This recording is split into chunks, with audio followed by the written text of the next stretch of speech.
अस्सलाम वालेकुम अज़ीज़ साथियों, मैं मिर्ज़ा अमजद बेग, ज़िला सदर मजलिस इत्तेहादुल मुस्लिमीन।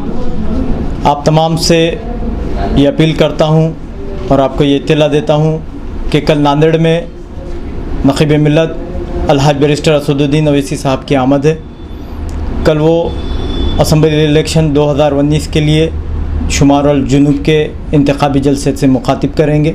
मेरी तमाम अवामुल नास से गुजारिश है कि वो कल बरोज़ बुध 7 बजे से प्रोग्राम शुरू होगा।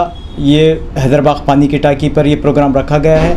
आप तमाम से मेरी अपील है कि कसीर तादाद में जमा होकर मिली मोहब्बत का सबूत पेश करें, असदुद्दीन ओवैसी साहब से आपकी मोहब्बत का सबूत पेश करें और तमाम लोगों से मेरी गुजारिश है कि इस जलसे में शामिल होकर इस जलसे को कामयाब करें। आपके उम्मीदवार का पूरा नाम?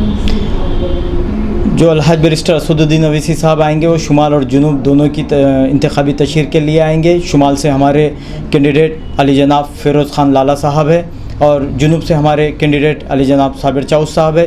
ये दोनों की इंतखाबी तशहीर अली जनाब बैरिस्टर असदुद्दीन ओवैसी साहब करेंगे। नाने उर्दू न्यूज़ यूट्यूब चैनल को सब्सक्राइब जरूर करें और बेल आइकन को क्लिक करें। बेल आइकन को क्लिक करने से होगा ये कि आपको लेटेस्ट न्यूज़ अपडेट की नोटिफिकेशन मिलती रहेगी।